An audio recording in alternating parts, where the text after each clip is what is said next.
Good afternoon, everyone. Today is the memorial of Saint Kateri Tekakwitha, the Lily of the Mohawks. So it's a beautiful day today, isn't it? Saint Kateri evangelized. How much that is needed today in this place we call the United States of America, because from the Native Americans, I think we have a responsibility to always be kind, loving, generous, and faithful people, to recognize God in our midst and in our presence. The world needs that today more than ever. The United States of America needs that more than ever. Our families need that, to share, to believe, and to cultivate the faith. So today, as we celebrate Kateri Tekakwitha, I extend that to all of you to really make sure that you live and share the Catholic faith, the beautiful faith given to us by God through our Lord Jesus Christ. So, we have a new principal, everyone. His name is Philip Repko, R-E-P-K-O. Philip Repko. He's a wonderful man. He was the principal of Saint Francis Academy. That phone is distracting me, I'm sorry. It's a busy place, what can I tell you? St. Francis Academy in Bali, which is the combo of Blessed Sacrament and St. Columcille parishes that formulated that school. So they still are distinct parishes, but they both closed their school and they created St. Francis Academy in Bali. Well, Philip Repko was the principal there. And in June, this last month, that school closed, and now he is our principal. He is a wonderful man, a faith-filled man, a learned man, a kind man, and a man, I think, of wonderful vision. So welcome, Phil, to St. Mary Catholic School here in historic Schwenksville. We're all so happy to have you as our new leader in our Catholic school. Last night we had a board meeting, a board of limited jurisdiction, we call it. It's the governing board of our school. You know, years ago it used to be the principal and the pastor. Then it was the principal, the pastor, and maybe the business manager. Then it was the principal, pastor, business manager, home and school association, principal, pastor, business manager, and school advisory board. It went through many turns as far as leadership is concerned. But now the leadership model is really that of a board of limited jurisdiction. So for all of you who don't know what a board of limited jurisdiction is, we have one here at St. Mary Catholic School. So it's made up of men and women who have a passion for Catholic education, who know about Catholic education, who understand the dynamics of education and the need to cultivate a whole community to support Catholic education. Conversations, ideas, plans, all of that. Finances. So there's a board of about 15 people. Isn't that amazing? And Dr. Robert DeFinis is the chair of the board. I sit on the board, and the principal, Phil Repko, sits on the board. And there are voting members on the board and non-voting members on the board. I do have a vote as the pastor. I'm one of many votes. In fact, one of 15 votes? But I am not the sole decider. So, you know, years ago, the pastor was the sole decider of the school and anything that happened with the principal. Well, in this model of governance, the board of limited jurisdiction, I'm one of many. I'm one of 15 as we collaborate, pray, discuss really about strategic planning, marketing, finances, all of those things that go into the school. Now, the curriculum is the curriculum. That's set forth by the Archdiocese of Philadelphia, right? That's why this is a board of limited jurisdiction. Like we can't fool around with the curriculum. We can make sure that there's things in the school that we would want to support the curriculum if we have the money. I mean, because the money just doesn't come out of the air. If we have the money to support that work that we want to do, to support the curriculum, that could be, that happens, but we can't change the curriculum. That's why we're a board of limited jurisdiction. We have a juridic power in one sense of governance, but there's some things that are not negotiable.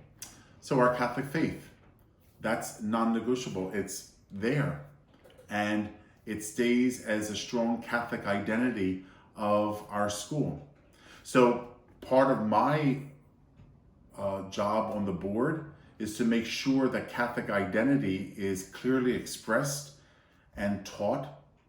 And so I bring that to the board.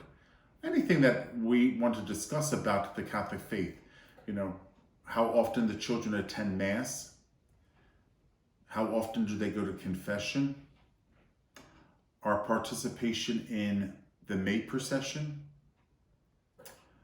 our participation in like a living rosary, living Stations of the Cross, and then the children attending Stations of the Cross and benediction, a Eucharistic procession during Catholic Schools Week. All of those things to support the curriculum of religion. So religion is already taught, right? So how do I, as a member of the board and as the pastor who has a sole responsibility of supporting the Catholic faith, how do I support the curriculum? So what other things do I do? Just like, how does the board support the curriculum and promote or suggest that we do certain things to support the curriculum? So it's beautiful, the governance of it, like we had to have a search committee for the new principal. Well, the board put together the search committee. Okay, the board put that together. And there was a search committee for the new principal. Isn't that nice? And so they received those candidates and interviewed those candidates. And then, because I was not on the search committee, the Archdiocese suggests that the pastor does not sit on that search committee, that it is members of the board and whom they ask to be part of that committee. And then after they have made their findings, maybe they're down to a few people, and then I interview also, or I have a discussion with them. Okay? But there's a committee for academics, there's a committee for facilities, there's a committee for finance, there's a committee for marketing, all on the Board of Limited Jurisdiction. I'm telling you, they do a great job. So right now they're doing a whole strategic plan for going back into school for September, because we're going back. We're going back to school in September. What it will look like, we're not exactly sure. We're having plan A, plan B, and seeing how we're going to set up the classrooms and all of that, social distancing, making sure that we have all the necessary means of making a smooth transition. Well, guess what? There's a 15-page document for the strategic plan that the board looks at, reviews, discuss, and each subcommittee adds to that discussion. Oh yeah, it's a big thing, everybody. This is no pushover. This is a very big, serious board who have put in, I can't even tell you how many hours of work already. I can't even tell you. It's amazing what they have done and what they continue to do. So we had a board meeting last night, 2.5 hours. Yes.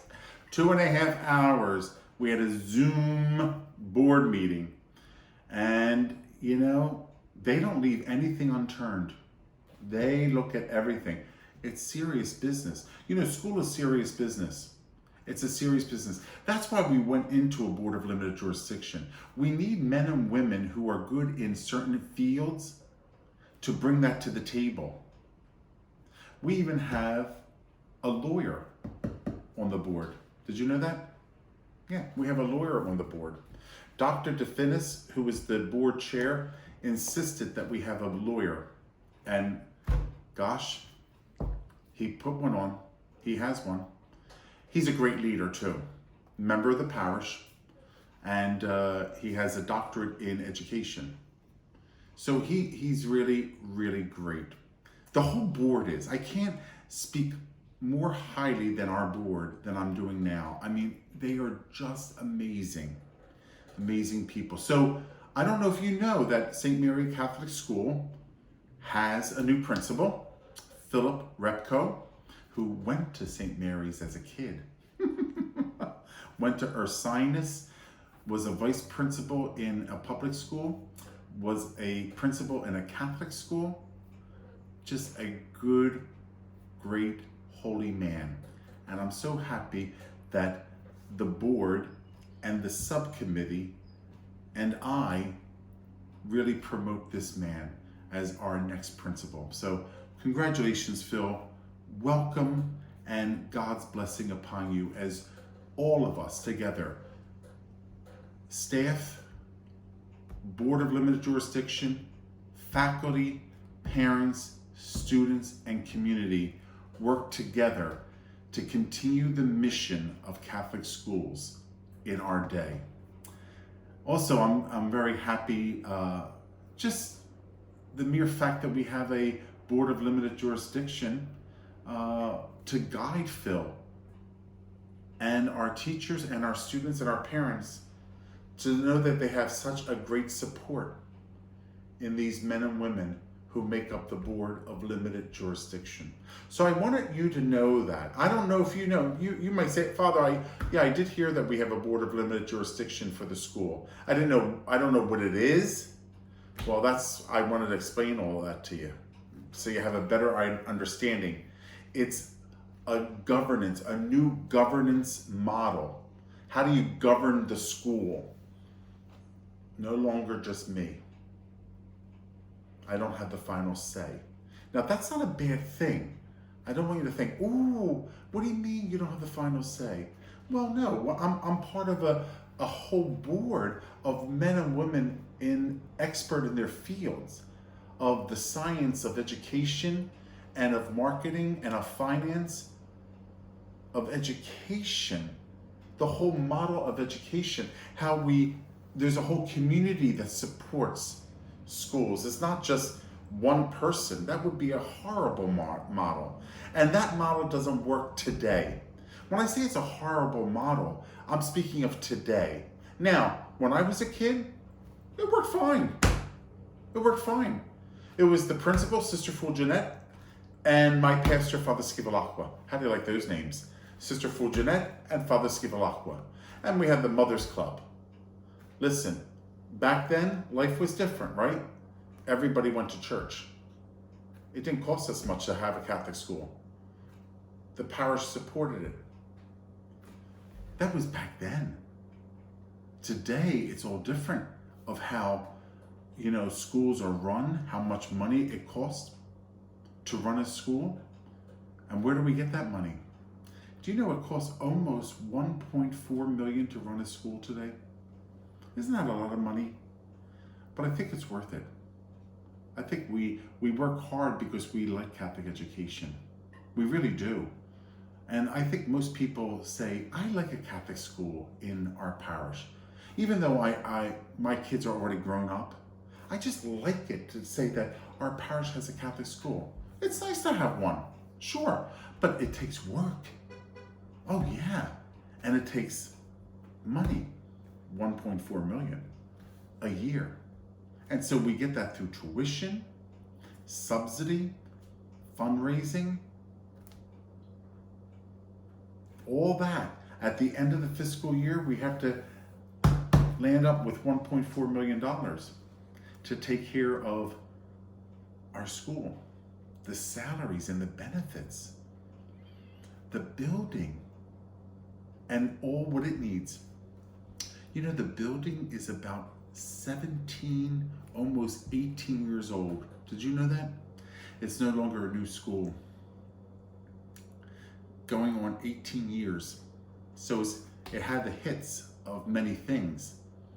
So we have to make sure we take care of the physical building. We have to have an investment for. So there's a lot of things. And I think we don't think about that automatically because it's not on the top burner, especially if you don't have a child in the school. So we're promoting the school. I'm promoting the school. If you're looking for somewhere to educate your child, know that we're going to be opening in September. We're working on our strategic plan. We're working very hard. In fact, I think tomorrow Phil is meeting with his teachers. So it's really, really a great effort among many people that are working for the good of our children and the good of Catholic education.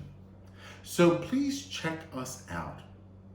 If you're thinking of sending your child to a Catholic school or your grandchild to a Catholic school, check St. Mary Catholic School out.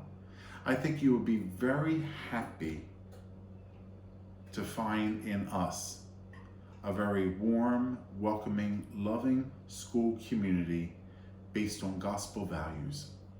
God bless you, everyone.